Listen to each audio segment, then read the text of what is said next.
Good afternoon, everyone. My name is Marek ZAMECNIK, and I'm the CEO and founder at Vestberry, portfolio management and analytics tool for venture capital and private equity fund managers. In the next 10 minutes, I will give you an overview on the state of technology in private equity and venture capital. So, historically, public markets are very technologically advanced compared to private markets. In public markets, you have access to real-time data. There are plenty of different analytical tools to make investment decisions, and you really have access to structured financial data about companies.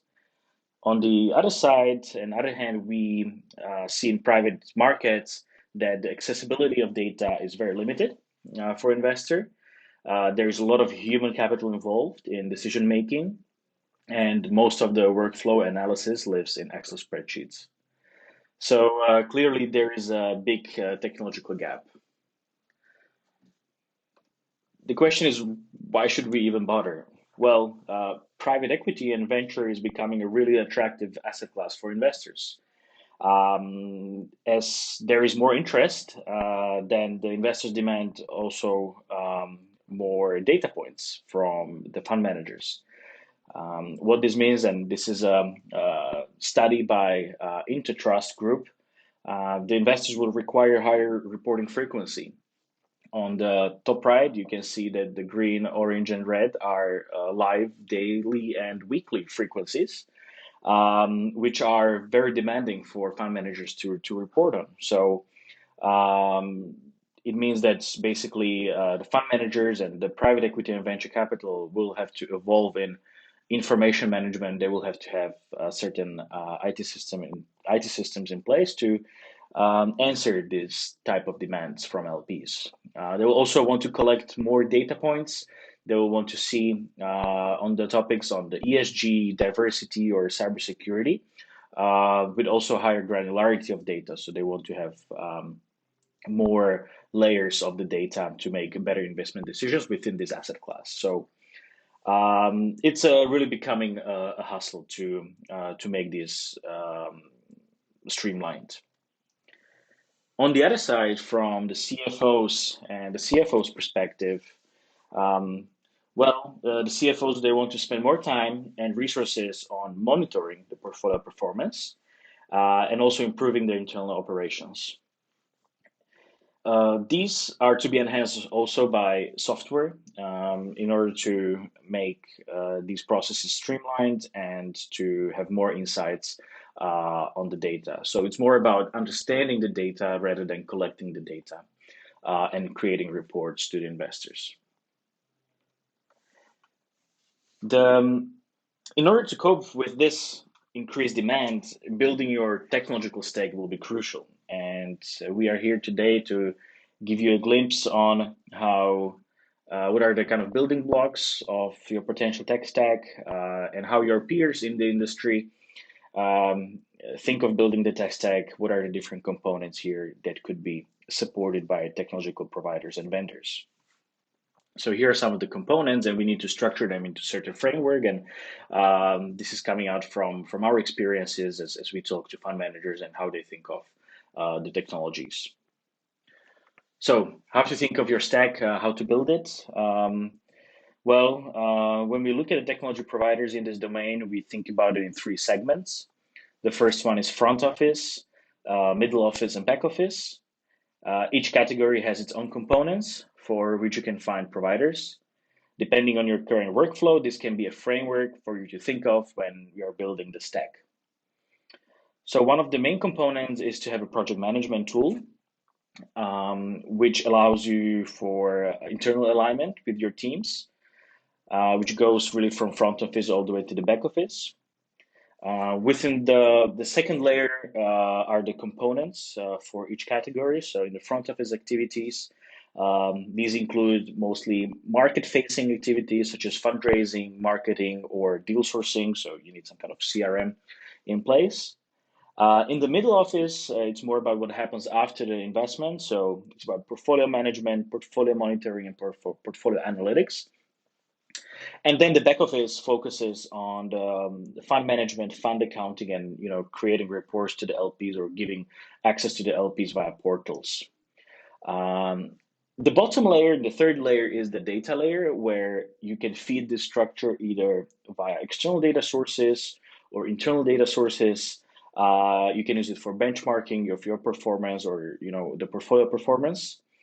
And this usually tends to be the secret sauce of certain fund managers, where they're kind of building their AI infrastructure and try to be ahead of the game by building some kind of machine learning or AI capabilities into the tech stack.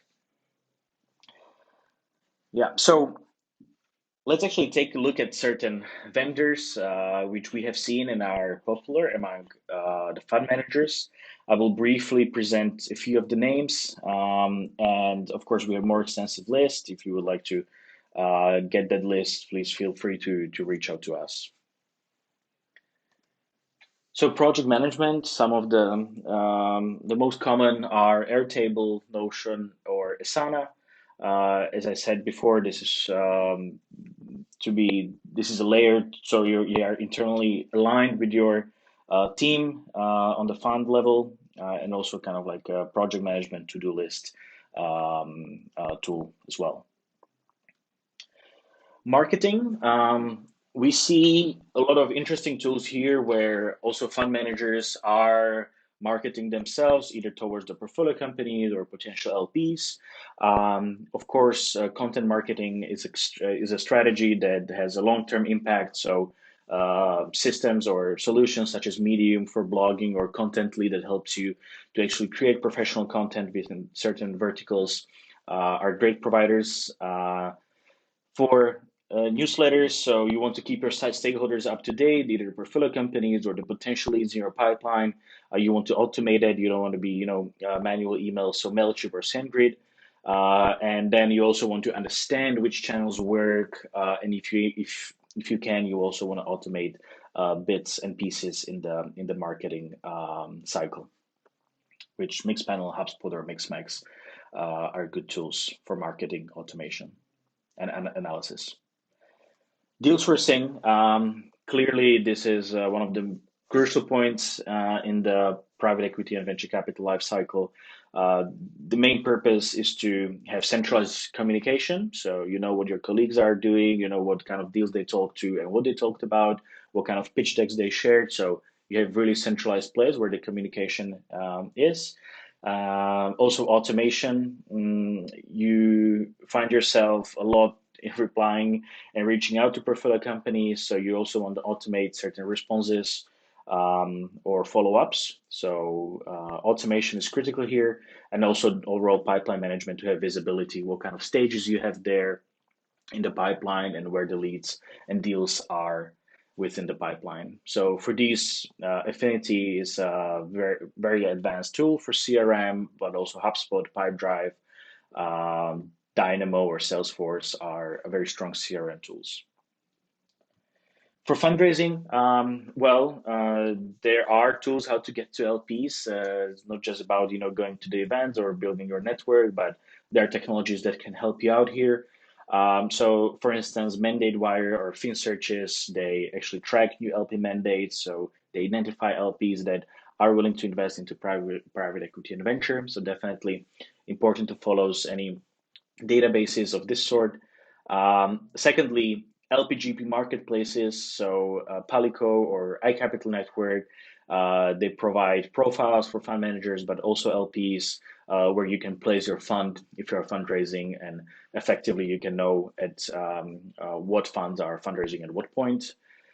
And then kind of the operational bit, documents and contracts, DocuSign to get the contract signed, or any kind of document sharing, such as Drive, Dropbox are quite common, but also virtual data rooms, professional data rooms such as Intralinks. Data and benchmarking. This is in terms of the data providers, most popular for deal sourcing are Dealroom or Crunchbase. For PE and VC data, Prekin or CB Insights. Here I would like to highlight that this is definitely a great tool to be listed here or to keep your profiles updated as LPs do their due diligence as well, and they actually go and check these databases. So it's very useful to have the profiles updated, and then overall benchmarking to get the industry data, multiples, IRRs, PitchBook or Capital IQ are a good source. Then more in the middle office, of course, Vestberry, we are a full suite solution for the middle office. So this covers the portfolio management, data collection and KPIs from portfolio companies, cap tables, portfolio analytics, and reporting to the LPs, alongside our peers such as iLevel or Investory, who are serving this middle office segment as well. Then the back office, the fund management and reporting bit. Well, eFront, FIS Investran, or Alview are strong players here. So this covers really the kind of the fund structures, fund accounting, and the LP portals. So it's convenient for LPs to access the data in real time. So framework to build your tech stack. Think about it as these components that I just described.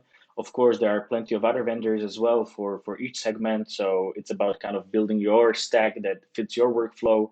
The vendors or the solutions have different features, but you need to kind of, make sure that they work together. Many of these tools can be interconnected via API, so they can automatically communicate, so the data transfers are seamless.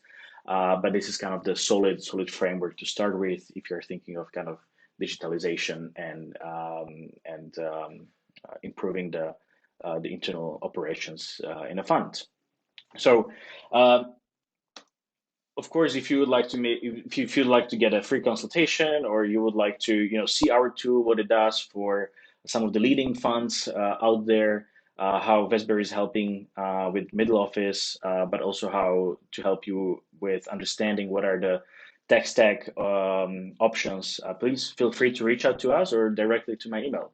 So thank you very much, and looking forward to the panel discussion.